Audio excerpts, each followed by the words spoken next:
इहादे चर्चारे BJP विधायक जय नारायण मिश्र सम्बलपुर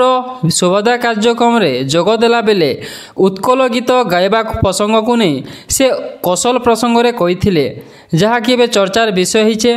तेबे से काना कहिछन जे पूरा वीडियो देखुन। जानी रखा कथा आमर सम्बलपुर अंचल लोक मान जे उत्कल कहले कटक पुरी बालेश्वर उत्कल कौशल कलिंग मिसिक ओडिशा प्रदेश गठन होती केवल उत्कल जयगान गायब कौशल कलिंगर कौन जयगान हम ये गोटे मानसिकता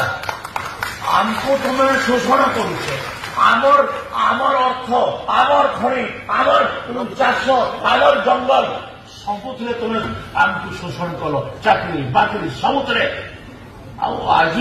तुम्हें से कल्चराली भी हमको एक्सप्लेट करने लगे तुम्हें चाहूँ एटा की कथा आमे ओडिशा प्रदेश रे मिसिथिलु ओडिशा प्रदेश रे मिसिबा पय आंदोलन रे भी शामिल हेतु किंतु ओडिशा रे मिसिकरी आम सबुठु बड़ भूल है आम ओडिशा प्रदेश रे मिसिलु आमर गोटे ऐतिहासिक भूल।